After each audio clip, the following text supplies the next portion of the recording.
रामनवमी व्रत विधि।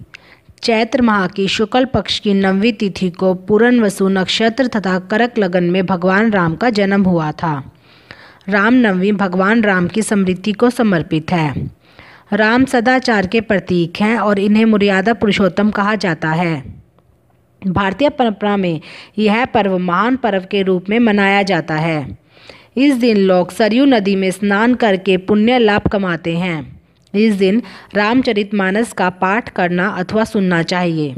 इससे अगले दिन भगवान राम का विधिवत पूजन कर ब्राह्मणों को भोजन कराकर उन्हें सामर्थ्य अनुसार दान दक्षिणा देनी चाहिए। रामनवमी का व्रत महिलाओं के द्वारा किया जाता है। इस दिन व्रत करने वाली महिला को प्रातः सुबह उठना चाहिए, घर की साफ सफाई कर घर में गंगा जल छिड़क कर शुद्ध कर लेना चाहिए। इसके पश्चात स्नान करके व्रत का संकल्प लेना चाहिए। इसके बाद एक लकड़ी के चौकोर टुकड़े पर सतिया बनाकर एक जल से भरा गिलास रखना चाहिए और अपनी उंगली से चांदी का छल्ला निकाल कर रखना चाहिए। इसे प्रतीक रूप से गणेश जी माना जाता है। कथा सुनते समय हाथ में गेहूं, बाजरा आदि के दाने लेकर कहानी सुनने का भी महत्व कहा गया है। रामनवमी के व्रत के दिन मंदिर में अथवा मकान पर ध्वजा, पताका, तोरण और बंधनवार आदि से सजाने का विशेष विधि विधान है। व्रत के दिन कलश स्थापना और राम जी के परिवार की पूजा करनी चाहिए और भगवान श्री राम का दिन भर भजन, स्मरण, स्तोत्रपाठ, दान, पुण्य, हवन, प्रीत श्राद्ध और उत्सव किया जाना चाहिए। इस व्रत को करने के साथ ही मर्यादा पुरुषोत्तम श्री राम के चरित्र के आदर्शों का सहृदय अपनाना चाहिए। भगवान राम की गुरु सेवा, मातृ प्रेम, भातृ प्रेम आदि को जीवन में अपनाना चाहिए। भगवान जाति पाति का भेद भी नहीं करते थे और शरणागत की रक्षा भी करते थे। एक पत्नी व्रता थे। इस दिन हर एक मनुष्य को प्रण करना चाहिए कि वह श्री राम के बताए सन्मार्ग पर चले। हिंदू घरों में रामनवमी पूजा करके मनाई जाती है। पूजा के लिए आवश्यक वस्तुएं रोली, एपन, चावल, जल, फूल, एक घंटी और एक शंख होते हैं। इसके बाद परिवार की सबसे छोटी महिला सदस्य परिवार के सभी सदस्यों को टीका लगाती है। पूजा में भाग लेने वाला प्रत्येक व्यक्ति के सभी सदस्यों को टीका लगाया जाता है। पूजा में भाग लेने वाला प्रत्येक व्यक्ति पहले देवताओं पर जल, रोली और एपन छिड़कता है तथा इसके बाद मूर्तियों पर मुट्ठी भर के चावल छिड़कता है। तब प्रत्येक खड़ा होकर आरती करता है तथा इसके अंत में गंगा जल अथवा सादा जल एकत्रित हुए सभी जनों पर छिड़कता है। पूरी पूजा के दौरान भजन गान चलता रहता है। अंत में पूजा के लिए एकत्रित सभी जनों को प्रसाद वितरित किया जाता है। रामनवमी व्रत कथा। राम, सीता और लक्ष्मण वन में जा रहे थे। सीता जी और लक्ष्मण को थका हुआ देखकर राम जी ने थोड़ा रुककर आराम करने का विचार किया और एक बुढ़िया के घर गए। बुढ़िया सूत काट रही थी। बुढ़िया ने उनकी आवभगत की और बैठाया, स्नान ध्यान करवाकर भोजन करवाया। राम जी ने कहा, बुढ़िया माई, पहले मेरा हंस मोती चुगाओ तो मैं भी करूं। बुढ़िया बेचारी के पास मोती कहाँ से आवे। सूत काटकर गरीब गुजारा करती थी। अतिथि को ना कहना भी वह ठीक नहीं समझती थी। दुविधा में पड़ गई, अतः दिल को मजबूत कर राजा के पास पहुंच गई और अंजलि मोती देने के लिए विनती करने लगी। राजा अचंभे में पड़ा कि इसके पास खाने को दाने नहीं हैं और मोती उधार मांग रही है। इस स्थिति में बुढ़िया से मोती वापस प्राप्त होने का तो सवाल ही नहीं उठता। आखिर राजा ने अपने नौकरों से कहकर बुढ़िया को मोती दिला दिए। बुढ़िया मोती लेकर घर आई। हंस तो मोती चुगाए और मेहमानों की आवभगत की। रात को आराम करके सवेरे राम जी, सीता जी और लक्ष्मण जी जाने लगे। राम जी ने जाते हुए उसके पानी रखने की जगह पर मोतियों का एक पेड़ लगा दिया। दिन बीतते गए और पेड़ बड़ा हुआ। पेड़ बढ़ने लगा पर बुढ़िया को कुछ पता नहीं चला। मोती के पेड़ के पास पड़ोसन के लोग चुक चुक कर मोती ले जाने लगे। एक दिन बुढ़िया उसके नीचे बैठी सूत काट रही थी तो उसकी गोद में एक मोती आकर गिरा। बुढ़िया को तब ज्ञात हुआ। उसने जल्दी से मोती बांधे और अपने कपड़े में बंधवाकर वह किले की ओर ले चली। उसने मोती की पोती राजा के सामने रख दी। इतने सारे मोती देख राजा अचंभे में पड़ गया। उसके पूछने पर बुढ़िया ने राजा को सारी बात बता दी। राजा के मन में लालच आ गया। बुढ़िया से मोती का पेड़ मांगने लगा। बुढ़िया ने कहा कि आसपास के सभी लोग ले जाते हैं, आप भी चाहे तो ले लें, मुझे क्या करना है। राजा ने तुरंत पेड़ मंगवाया और अपने दरबार में लगवा लिया। पर राम जी की मर्जी, मोतियों की जगह कांटे हो गए और आते आते लोगों के कपड़े उन कांटों से खराब होने लगे। एक दिन रानी की एड़ी में एक कांटा चुभ गया और पीड़ा करने लगा। राजा ने पेड़ उठवाकर बुढ़िया के घर वापस भिजवा दिया। पेड़ पर पहले की तरह से मोती लगने लगे। बुढ़िया माई आराम से रहती और खूब मोती बांटती। व्रत का फल। श्री राम नवमी का व्रत करने से व्यक्ति के ज्ञान में वृद्धि होती है, उसकी धैर्य शक्ति का विस्तार होता है। इसके अतिरिक्त उपासक को विचार शक्ति, बुद्धि, श्रद्धा, भक्ति और पवित्रता की भी वृद्धि होती है। इस व्रत के विषय में कहा गया है कि जब व्रत को निष्काम भाव से किया जाता है और आजीवन किया जाता है तो इस व्रत के फल सर्वाधिक प्राप्त होते हैं। रामनवमी और जन्माष्टमी तो उल्लासपूर्वक मनाते हैं, पर उनके कर्म व संदेश को नहीं अपनाते। कृष्ण द्वारा अर्जुन को दिया गया गीता ज्ञान आज सिर्फ एक ग्रंथ बनकर रह गया है।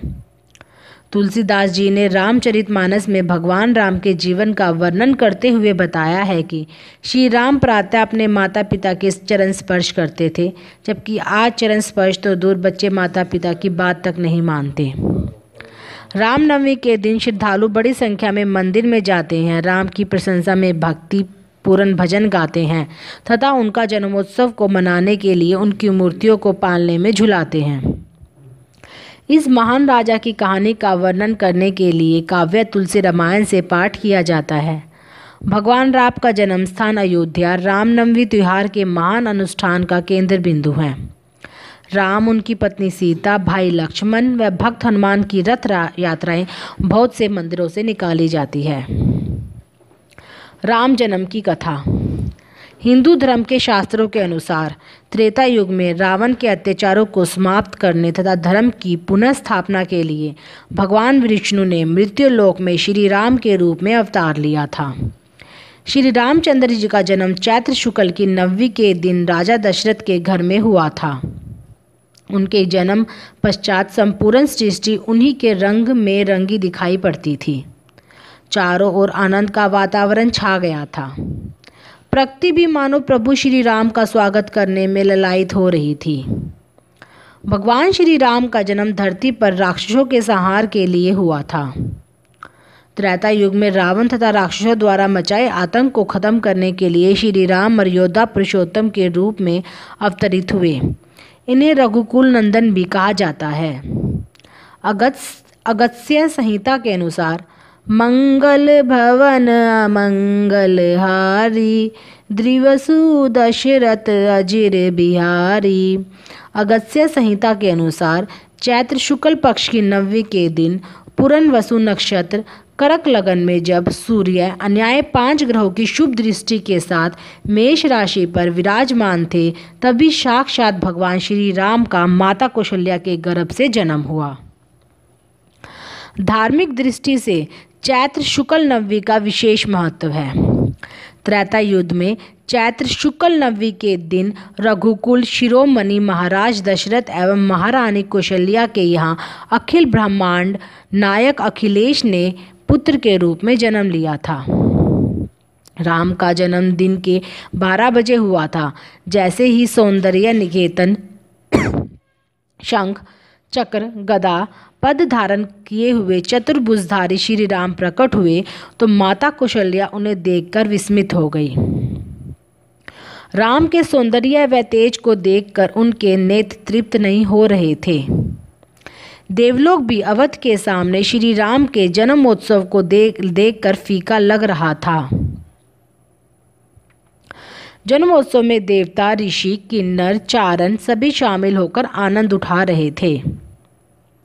हम प्रतिवर्ष चैत्र शुक्ल नवमी को राम जन्मोत्सव मनाते हैं और राममय होकर कीर्तन, भजन, कथा आदि में रम जाते हैं। रामनवमी के दिन ही गोस्वामी तुलसीदास ने रामचरितमानस की रचना का श्री गणेश किया था। अयोध्या की रामनवमी। रामनवमी के रूप में हिंदुओं के आराध्य देव भगवान श्री रामचंद्र का जन्मदिन देश भर में मनाया जाता है, लेकिन अयोध्या में रामनवमी बहुत धूमधाम से मनाई जाती है। अयोध्या में इस दिन मेला लगता है। देश के कोने कोने से लाखों श्रद्धालु इस मेले में पहुंचते हैं। प्राचीन काल से ही धर्म एवं संस्कृति की परम पावन स्थली के रूप में भगवान श्री राम की जन्मस्थली अयोध्या विख्यात है। त्रेता युगीन सूर्यवंशीय नरेशों की राजधानी रही अयोध्या पुरातात्विक दृष्टि से भी महत्व रखती है। चीनी यात्री फाहान व हेनसांगन ने भी अपने यात्रा वृत्तांतों में इस नगरी का वर्णन किया है। रामनवमी के दिन भगवान राम के जन्मोत्सव के पावन पर्व पर देश विदेश से लाखों श्रद्धालु भक्तजन अयोध्या की सरयू नदी के तट पर प्रातःकाल से ही स्नान कर मंदिरों में दर्शन तथा पूजा करते हैं। इस दिन जगह जगह संतों के प्रवचन, भजन, कीर्तन चलते रहते हैं। अयोध्या के प्रसिद्ध कौशल्या भवन मंदिर में विशेष आयोजन होते हैं। अयोध्या के प्रमुख दर्शनीय एवं ऐतिहासिक स्थलों में श्री राम जन्मभूमि के अलावा कौशल्या भवन, कनक भवन, केकई भवन, कोप भवन तथा श्री राम के राज्याभिषेक का स्थान रतन सिंहासन दर्शनीय हैं। अयोध्या भिन्न भिन्न उत्सवों पर की जाने वाली प्रमुख परिक्रमाओं के लिए भी प्रसिद्ध है, जैसे 84 कोसी परिक्रमा, रामनवमी के अवसर पर 14 कोसी परिक्रमा, अक्षय नवमी पर 5 कोसी परिक्रमा, कार्तिक की एकादशी के अवसर पर तथा अंतग्रही परिक्रमा नित्य प्रति होती है तथा अयोध्या के सभी प्रमुख मंदिर एवं तीर्थ इस परिक्रमा में आते हैं।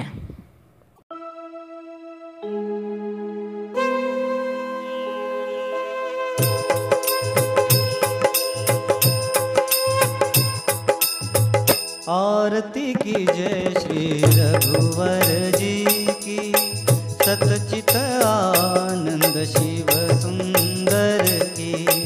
आरती की जय श्री रघुवर जी की, सतचित आनंद शिव सुंदर की। दशरथ तनय कौशल्यानंदन, सुरमुनि रक्षक दैत्य निकंदन, अनुगत भक्त भक्त उरचंदन, अनुगत भक्त भक्त उरचंदन, मर्यादा पुरुषोत्तम वर की। आरती की जय श्री रघुवर जी की, सतचित आनंद शिव सुंदर की। निर्गुण सगुण रूप निधि, सकल लोक वंदित विभिन्न विधि, हरण शोक भय दायक नवनिधि, हरण शोक भय दायक नवनिधि, माया रहित दिव्य नरवर की। आरती की जय श्री रघुवर जी की, सतचित आनंद शिव सुंदर की। जानकी पति सुर अधिपति जगपति, अखिल लोक पालक त्रिलोक गति, विश्ववंद्य अवन्हामित गति, विश्ववंद्य अवन्हामित गति, एकमात्र गति सचराचर की।